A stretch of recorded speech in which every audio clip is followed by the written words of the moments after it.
Welcome to another edition of Inside the Film Room presented by Sharp. Bob Papa with Super Bowl champion Shaun O'Hara. Giants did a lot of work in free agency, and on the defensive side of the ball, added a guy who can get after the quarterback in Ifeadi Odenigbo, who spent the last couple seasons with the Minnesota Vikings, and we're going to take a look at him at work. Well, Bob, if he's got an O in his last name, you know he's a player. He's got two of them, so he can do it all. The first play right here, I'm going to show you Odenigbo inside. So he's very versatile. He can play inside, outside. Right here, he's lined up as a nose tackle, and you're going to see right away he's got great leg drive. He's got really good hands, and he just goes straight power right here against the Giants. Of course, this is tough to watch as a former offensive lineman myself, but you could see right now on the snap, Bob, great get off. Great leverage right here as he's prying that arm of John Jalapeno up in the air, and he rips through for a sack right here. So great acceleration, great hands, great leverage, and he's got a pretty interesting sack celebration that I think Giants fans are going to come to appreciate. Here he is again inside. Now, he's much more of a perimeter defender, but these two plays, I'm showing the versatility. He's basically going to split these two offensive linemen, Bob, on a double team, and this is just all effort. It's all leverage, and it's all power. And you're going to see there's nothing fancy about this right here. I mean, he's just fighting right now. He's basically splitting the Red Sea right here, all right, with both these arms, all right, pushing that guard out here, that center out there. He pries him open for a sack right here. And again, he's playing nose tackle. This is a passing situation. It's a sub defense, but to get pressure like that up the middle of an offense is very rare. All right, let's see him go to work in a division game against the Packers.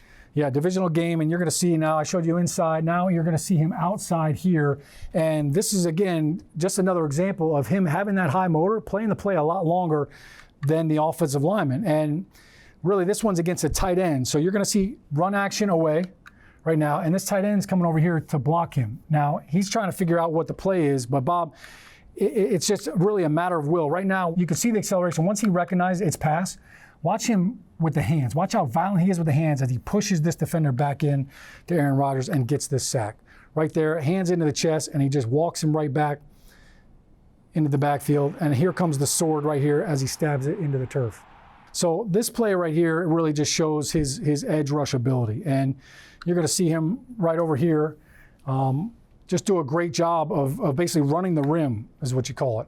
And he's basically, with the great get off and this lean right here, and the one-arm stab. This one-arm stab right here is something that they work on a lot as defensive ends. You want to try to get as parallel to the ground as you can as you're putting that hand in the chest of a tackle to push him back, and then you swipe the outside hand. And this is a clinic pass rush right here. And then not only that, he gets the ball out. But he's not done yet. All right, this is where the sword comes into play, because look what he does with the ball, Bob. I mean, he gets up, and now he's instant offense. So he's not just a defensive player, Bob. He's looking to score. I love the athleticism from the big guy. We'll talk about his punting skills at another time, but clearly this guy loves to play the game, loves to get after the quarterback. He did a pretty nice job of walking the tightrope down the sideline as well, showing his athleticism. All right, final plays from Odenigbo. Yeah, and they're both against the run, so we'll just run right through them. So the one thing you want to do, obviously, as a defensive end, you've got to be able to take on double teams. You've got to be able to hold up at the point of attack and shed blockers. So watch what he does right here to this tight end from the Tennessee Titans. You can see the violent hands that he has right here. Look at him control this tight end with inside hands. You don't see his elbows. His hands are in tight. And then watch what he does to this tight end on this block. As soon as he recognizes where the ball is, I mean, this is a violent shed right here. I mean, that tight end's probably 250 pounds. He throws him around like a rag doll. So that's him at the point of attack. If you're trying to run at him, not a very successful play right there. So what do you do, Bob? Well, let's run away from him, okay? So here he is right here. Similar like formation, right? But great recognition by him. He realizes that he's on the backside of the play, whether it's the communication by these guys, something tipped him off that told him he's on the backside of the play, and he's going to beat this offensive lineman across his face on the backside of this play. So you can't run at him, he stuffs you. Now you're trying to run away from him, and he beats the backside cutoff play for a tackle. So a really high motor, plays with great leverage. He's got great hands, a really nice addition for the Giants. Yeah, and his ability to not only rush the passer, but also to stop the run, creating versatility, which is what this Giant coaching staff is all about. For Shaun O'Hara, I'm Bob Papa. Thanks for joining us for this edition of Inside the Film Room, presented by Sharp.